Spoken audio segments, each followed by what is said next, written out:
আল্লাহর নবী বললেন, হে দুনিয়ার মানুষ শোনো, হে আমার উম্মত উম্মতি, আজকে আমি জাবালে রাহমাত পাহাড়ে দাঁড়িয়ে বলছি যে জাবালে রাহমাত পাহাড়টা এত গুরুত্বপূর্ণ।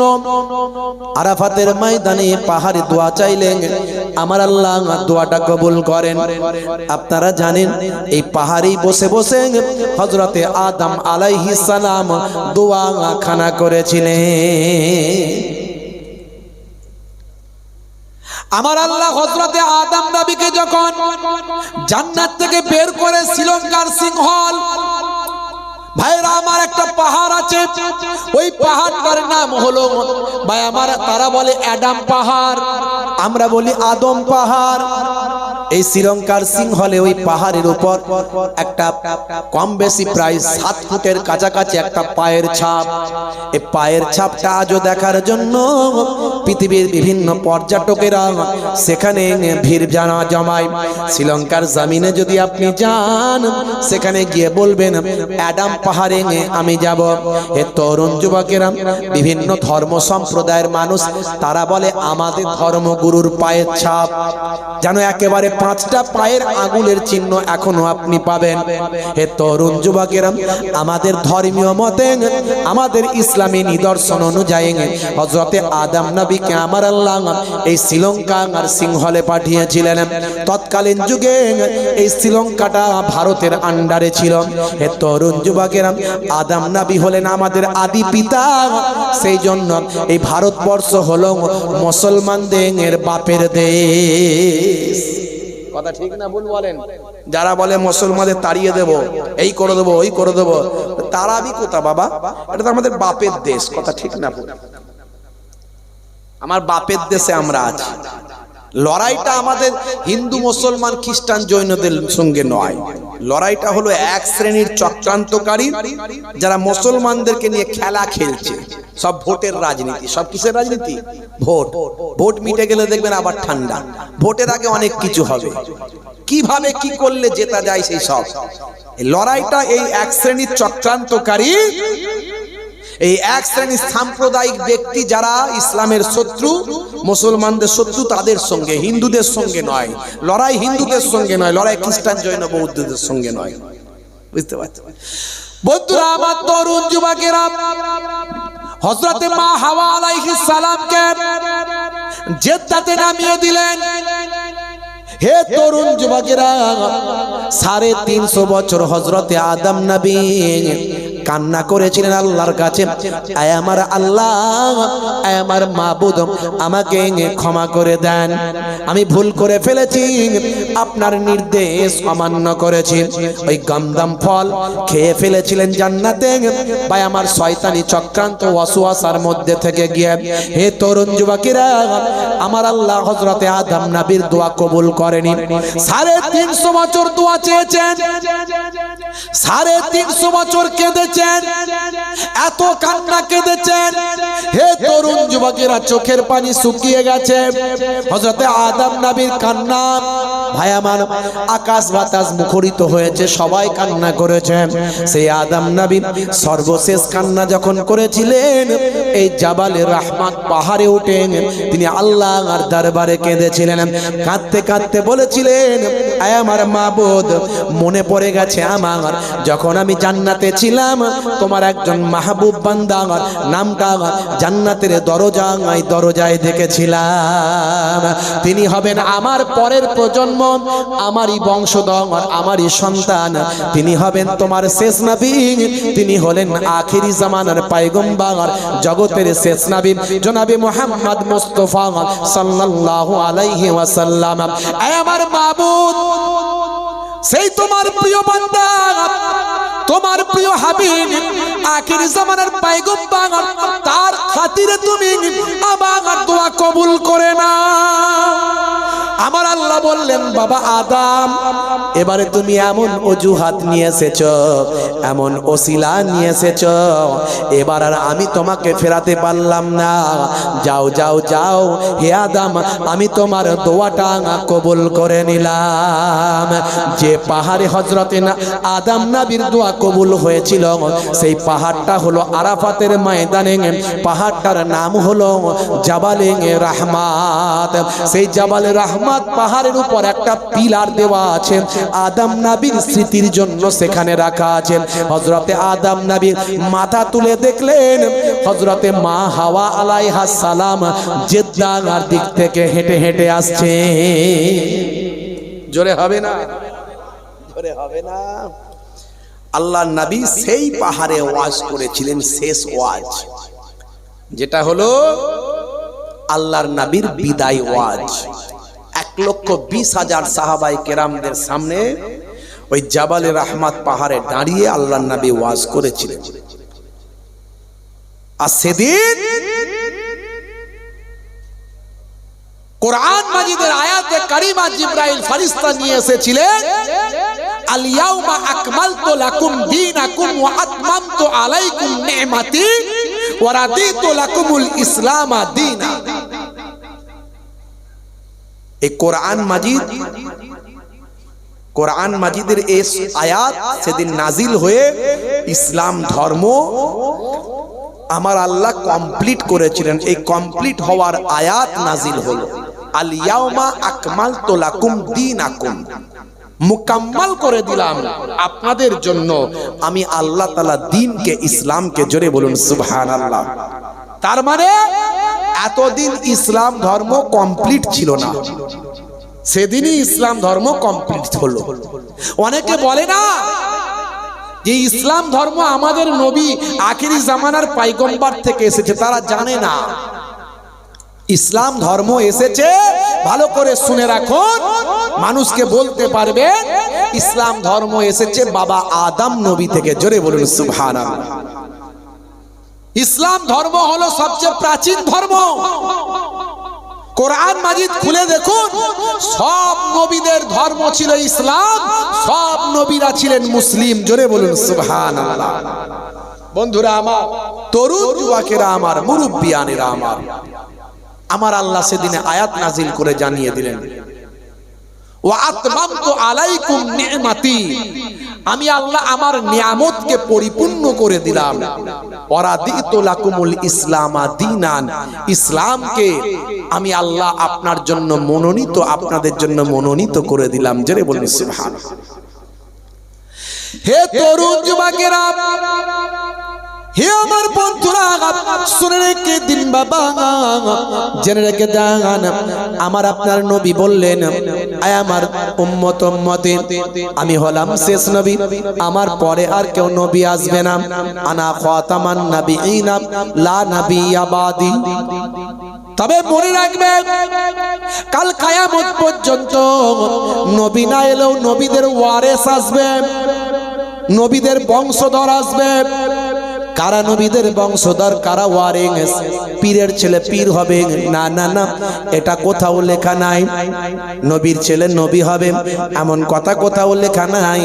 ওলির ছেলে ওলি হবে এটা কোথাও লেখা নাই। আপনার ঘরের ছেলেটাও ওলি হতে পারে যদি যোগ্য হতে পারে, ওলি আল্লাহর বেলায় আল্লাহ দিতে পারেন। আপনার ঘরের ছেলেটাও পীর হতে পারে যদি আল্লাহ যোগ্যতা দান করেন। হে তরুণ যুবকেরা, হে আমার মুরব্বিয়ানেরা, আমার আপনার নবী বললেন, আল উলামা ওয়ারাসাতুল আম্বিয়া। হে দুনিয়ার মানুষ শোনো, হাক্কানি আলেম ওলামারা হলো নবীদের বংশধর। নবীদের বংশধর যারা হবে তাদের আল্লাহ কি সম্মান দিয়েছে। শুধু তাই নয়, ভালো করে শুনবেন এই লাইনটা, এই কথাটা, ওলামা ও উম্মতি কা আম্বিয়ায়ে বানি ইসরাইল। দয়ার নবী বলছেন, আমার উম্মতের মধ্যে যারা হাক্কানি আলেম তারা হলো বানি ইসরাইল যুগের নবীদের পর্যায়ভুক্ত। জোরে বলুন সুবহানাল্লাহ। মান যারা আলেমান ফাকান্নামা যারানি, যে আলেমে হাক্কানির সঙ্গে জিয়ারত করলো সে যেন আমি দয়ার নবীর সঙ্গে জিয়ারত করলো। মান সাফাহা আলেমান ফাকান্নামা সাফাহানি, যে আলেমে হাক্কানির সঙ্গে মুসাফা করলো সে যেন আমি দয়ার নবীর সঙ্গে মুসাফা করলো। জোরে হবে না? মান জালাসা আলেমান ফাকান্নামা জালাসানি, যে আলেমে হাক্কানির মজলিসে গিয়ে বসলো সে যেন আমি দয়ার নবীর মজলিসে এসে বসলো। জোরে হবে না? কিন্তু সেই আলেমে হাক্কানিটা আলেমে হাক্কানির মতো হতে হবে, যার সামনে গিয়ে বসলে আল্লাহ এবং রাসূলের কথা মনে পড়ে যাবে। দুনিয়ার কোনো গীবত, শিকায়েত, চগলখড়ি, হিংসা, বিদ্বেষ, অহমিকা, আত্মগরিমা, অহংকার তার মধ্যে থাকবে না বাপ। এই চেহারা দেখে আলেম বোঝা যাবে না, ডিগ্রি দেখে আলেম বোঝা যাবে না। প্রকৃত আলেমে হাক্কানি হতে গেলে তাকে নবিয়ানা তরিকায় চলতে হবে। হে তরুণ যুবকেরা, হে আমার বন্ধুরা, শুনে রেখে দিন বাবা, জেনে রেখে দেন। হে মুসলমান, একটু লক্ষ্য করুন, সেই আলেমে হাক্কানিরা এখন ওয়াজ নসিহত করেন। হে মুসলমান, আজকে তারা নামাজের কথা বলেন, আজকে তারা রোজার কথা বলেন, আজকে তারা দান সদকার কথা বলেন, আজকে তারা হিংসা বিদ্বেষ থেকে বেঁচে চলার কথা বলেন। হে তরুণ যুবকেরা, এই ইসলামকে প্রতিষ্ঠা করার জন্য আমার আপনার নবী কত কষ্ট করেছেন, কতটা মেহনত করেছেন। হে যুবকেরা, প্রত্যেকটা নবী, প্রত্যেকটা পয়গম্বর কত মেহনত করেছেন, কতটা কষ্ট করেছেন বাপ। হে যুবকেরা, হে আমার বন্ধুরা, মক্কা শরীফ, মদিনা শরীফে গেলে আপনি দুই ধরনের খেজুর অবশ্যই খাবেন। একটা হলো কালো খেজুর, আর একটা হলো দানা ছাড়া খেজুর। খেয়েছেন? এই কালো খেজুরটাকে বলে আজুয়া খেজুর। কি খেজুর বলে? আজুয়া। এই খেজুরটার সম্পর্কে আল্লাহর নবীর হাদিস আছে। আল্লাহর নবী সোনার জবানে জানিয়ে দেন, যদি কেউ সকালবেলা খালি পেটে 7টা আজুয়া খেজুর খায়, সেই দিনে তার শরীরে বিষ ক্রিয়া হবে না। সেই দিনে তাকে কেউ জাদু করলেও জাদুটা আর কাজে লাগবে না। হে তরুণ যুবকেরা, ইংল্যান্ডের ম্যানচেস্টার বিশ্ববিদ্যালয়, সালটা হলো 2020 সাল, ইন্টারনেটে ভাইরাল একজন পৃথিবী বিখ্যাত স্কলার। হে তরুণ যুবকেরা, হে আমার মুরব্বিয়ানেরা, বিভিন্ন ধর্ম সম্পর্কে সেখানে আলোচনা হচ্ছে, বিভিন্ন ধর্মের কথোপকথন হচ্ছে। মুসলমানদের একজন ধর্মীয় ব্যক্তি, ধর্মীয় প্রধান সেখানে আছেন, অন্যান্য সম্প্রদায়ের মানুষ সেখানে আছেন, অন্যান্য সম্প্রদায়ের ধর্মীয় ব্যক্তিরা সেখানে আছেন। হে তরুণ যুবকেরা, ইংল্যান্ডের ম্যানচেস্টার বিশ্ববিদ্যালয়ে হল ঘরে তখন ধর্ম নিয়ে আলোচনা চলছে, কথোপকথন হচ্ছে। সেই সময় একজন অন্য ধর্মের ধর্মযাজক পণ্ডিত মুসলমানদের ধর্মযাজক ধর্মীয় পণ্ডিতকে বলতে লাগলেন, আচ্ছা বলুন তো দেখি, আপনার ইসলামে যা বলা হয়েছে সেগুলো না হলে আমি মেনে নিলাম, অনেক কথাই আমি বিশ্বাস করি, ইসলামে যা বলা হয়েছে সেগুলো বিজ্ঞান আর বাস্তবসম্মত। কথা ঠিক না ভুল বলেন? আমি এর আগে অনেক বলেছি, ইসলামে বলা হয়েছে ডান দিকে কাত হয়ে ঘুমাও, নবী বলেছেন ডান দিকে কাত হয়ে ঘুমাতে। আপনি যদি কয়েকদিন ডান দিকে কাত হয়ে ঘুমান, আপনার নার্ভটা অ্যাডজাস্ট হয়ে যাবে।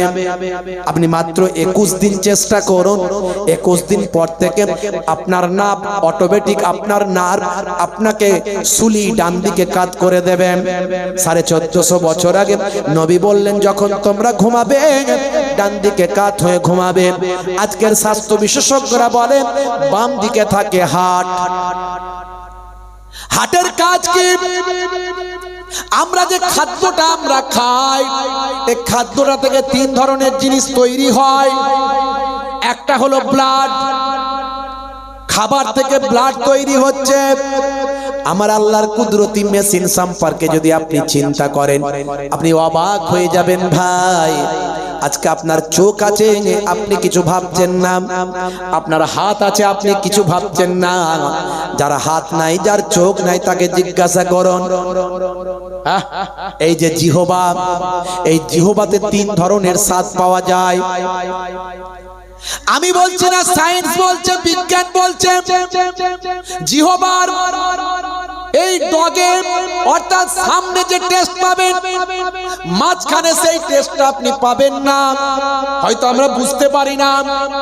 আবার গোড়ার দিকে যে আমরা টেস্টটা পাই সেই টেস্টটা আমরা এই ডগেতে আমরা পাই না। এ তরুণ যুবকেরা, এ আমার মুরব্বিয়ানেরা, আপনি মাঝে মাঝে চেষ্টা করবেন, দেখবেন সব ধরনের টেস্ট নিয়ে শুধু সামনেটা দিয়ে টেস্ট করবেন, দেখবেন আপনি অনেক কিছু টেস্টই আপনি পাবেন না। কারণ সেই খাবারটা যখন ভিতরে না যাবে ততক্ষণ পর্যন্ত সেই খাবারের স্বাদ আপনার ভিতরে আসবে না। হে তরুণ যুবকেরা, আমার আল্লাহ কি নিয়ামত করেছেন এই জিহ্বাকে। এক একটা জিনিস নিয়ে যদি গবেষণা করি আমরা অবাক হয়ে যাব বাবা মার।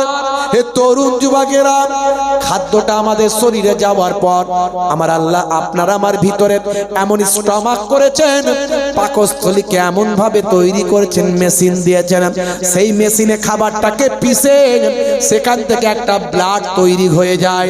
এই ব্লাডটা তৈরি হয়ে আপনার আমার হার্টেতে চলে আসে।